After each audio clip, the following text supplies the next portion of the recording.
What's happening, YouTube and the internet? Terrence here, and we are back inside the lab. Actually, I'm inside my car right now.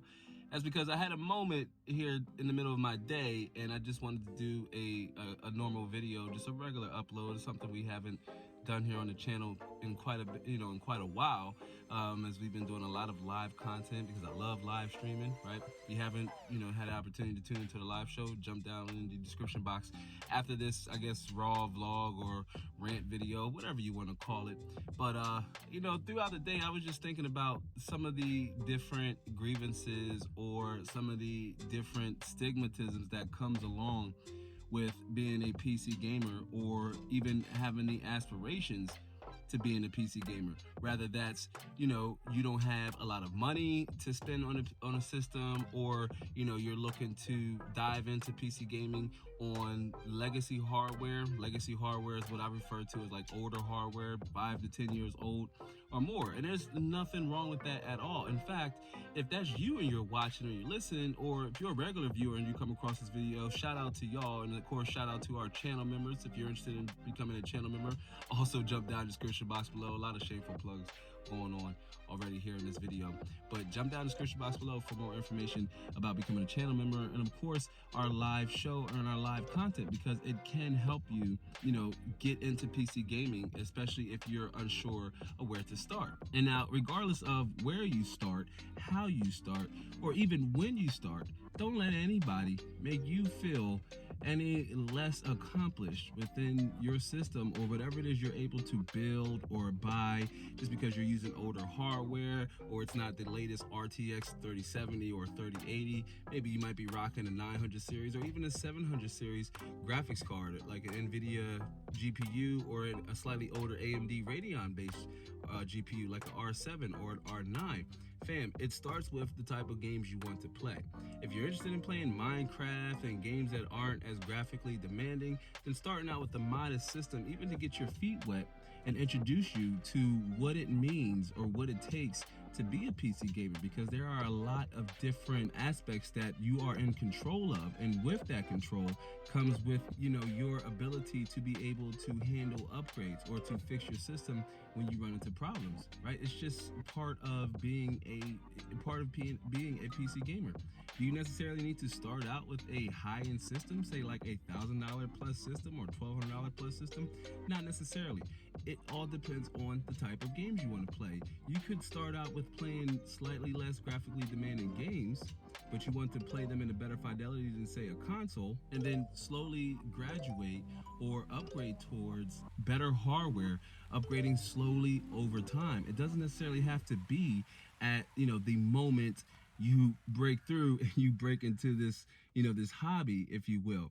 You can start out with a system that costs slightly less, right, and one that you can actually save money by looking to taking advantage of older hardware, again, what I call legacy hardware. In fact, hindsight being 2020, if I could do it all over again, I too would have started out on slightly older hardware. But before I got back into PC gaming, before I even wanted to become a content creator and create content within the field or within this niche, I too was hesitant to get back into PC gaming, because I was like, I had the impression that if I wanted the best, I had to pay the most, or having older hardware just wasn't going to be enough for me. But me personally, I wanted to play graphically demanding games, right? Like I wanted to play some of the latest and greatest in their best possible quality, in their best possible form. But that necessarily might not be you. Some of the most popular games to date, especially competitive games, but some of the most popular games to date really don't require you to have that big of a system or a budget that is surpassing the $1,000 mark.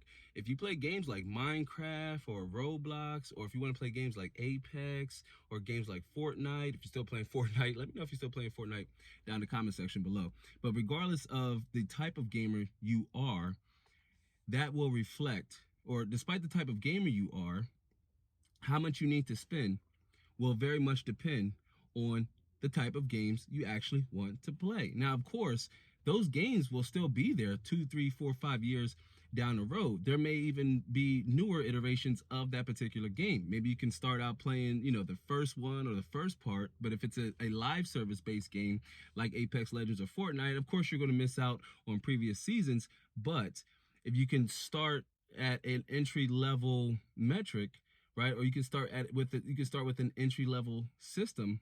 Then you can slowly graduate and upgrade that system over time. That way you are investing in your experience, not all at, the same instance that you're trying to break through. Maybe this can be a bottleneck for you, even. Like, maybe you want to build a PC, or get into PC gaming. You want to come over from console because consoles are starting to show their age, with them being almost like 10 plus years old now. So they're starting to show their age. So maybe you would be fine with starting out with the system in the $500 to $600 range, just to be able to play and enjoy some of those same games you play on your console. Maybe you want to take advantage of mods, right? Or maybe you want to, take advantage of a higher refresh rate, being able to modify your settings.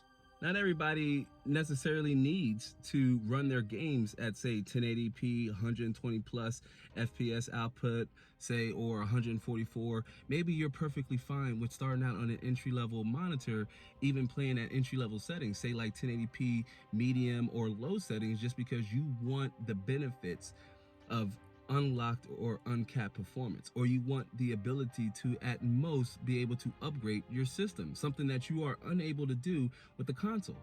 In fact, it's that free will or choice that makes PC gaming so attractive. Being able to upgrade your system slowly and surely over time, not having to be regulated to, say, a custom box, and having your performance be tailor-made for you, or use what's called, or what I refer to as, console corporate magic, to be able to achieve playable FPS, which normally, especially on some of the legacy consoles like the PS4 and the Xbox One or Xbox One S, this typically that doesn't surpass the 60 FPS mark, depending on the game. Typically, in the majority of the games, aren't even rendered at full 1080p. Most of them are being rendered at 900p or lower to be able to achieve a playable FPS. And then here, personally, I say playable can be totally subjective. What's playable to me might not be playable to you. Me personally, if I play a game at 1080p, I normally would like them to be higher. I like the FPS output to be greater than 60 at a minimum, but that too can also depend on the game. If it's a slow burn game, like, say, Resident Evil Village 8 or The Witcher 3, something to that extent, maybe you don't necessarily need a high FPS output. But if you're playing games like Apex or Apex or CSGO or Destiny 2 or Overwatch, then sure, you want the maximum FPS or the maximum FPS output as high as possible. But again, that's just another benefit to being a PC gamer, is that you are in control of the way you want to experience your games. Do you want higher quality for lower FPS, or do you want to maximize FPS and sacrifice of quality? It really depends on the type of gamer you are and the way you want to experience your games. And now, honestly, with the graphics card situation being what it is slightly challenging to get into PC games, right? PC gaming, we will acknowledge that. But once this pass, this too shall pass, we've talked about this on a great extent of live shows. Once the graphics card situation normalizes and stabilizes, the used market is going to be just as robust and reliable for gamers who are looking to break through and who are looking to get into PC gaming on a budget, because you'll be able to save a lot of money. Because regardless of how much you have to spend, if you can just get there, build your system. You can always start small and grow and build into something bigger, better, and greater. And again, that's going to be very different from you and I, or for you who are watching this video right now. And if you're not a regular subscriber, I welcome you to subscribe for future content and live streams. But if not, do me a favor and hit the like button for me on this random vlog. And I just had to get some of these things out, and I've been wanting to experiment with some mobile content creation here, and just experiment with just creating more content, getting in front of the lens more, and having a conversation with this glorious audience that I am humbled enough to be able to serve up content for. But yeah, fam, don't let anybody tell you that your system isn't great enough or good enough simply because it's not the amount of money they would have spent on it to get into PC gaming. That's just not how it works, or to build a gaming PC. Don't let their insecurities affect you as a PC gamer or lead you to believe that your system isn't good enough simply because you didn't spend X amount of money. There is no set variable that I would even say you need to spend. I would say, again, just get started, fam. Just get started. Don't let anybody tell you otherwise.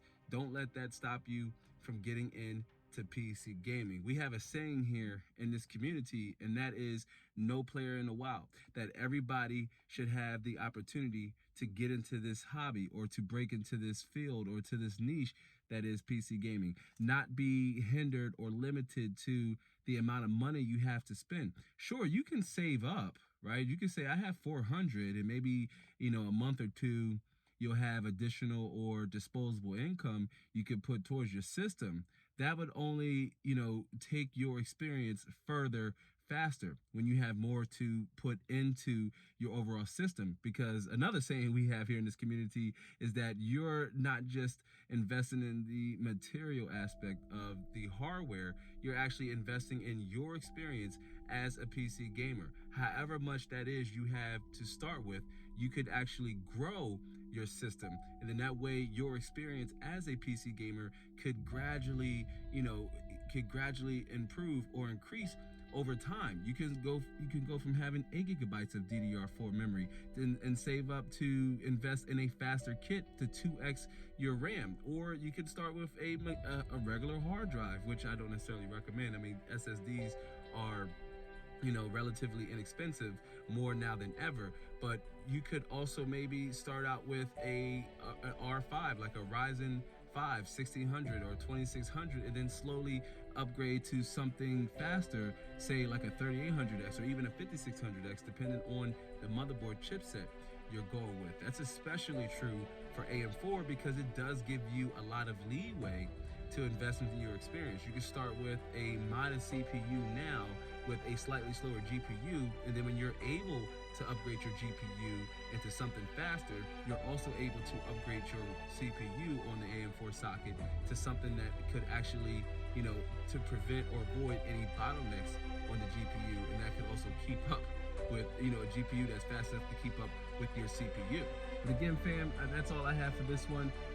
Check down the description box below. Support the channel by becoming a channel member, or you can also check out some of the merch we have down in the description box below. We have a lot of dope Inside the Lab swag you can pick up. It helps you look good while you're gaming and feel good while you're creating if you're a content creator. If you're not a regular subscriber, I welcome you to subscribe for future content and live streams. But if not, do me a favor and hit the like button for me on this random vlog. And I just had to get some of these things out, and I've been wanting to experiment with some mobile content creation here, and just experiment with just creating more content, getting in front of the lens more, and having a conversation with this glorious audience that I am humbled enough to be able to serve up content for. But again, PCs have character, consoles have a purpose, okay? And depending on how you want to experience your games, you will find yourself leaning towards one or the other. If you want the absolute best for the now and the future, and of course investing in a PC is the best direction for you to embark on. I say investing because you don't necessarily need to get started with a lot of money. You just need to get started. With that out the way, I do hope to catch you all in the next one. Thank you for hanging out for this video. Again, I normally don't do videos within this capacity, so if this is your first time here, again, I welcome you to jump down in the description box below. Check out some of the other content we have here on Inside the Lab. We go live every Saturday, and I hope to see you there. Be easy.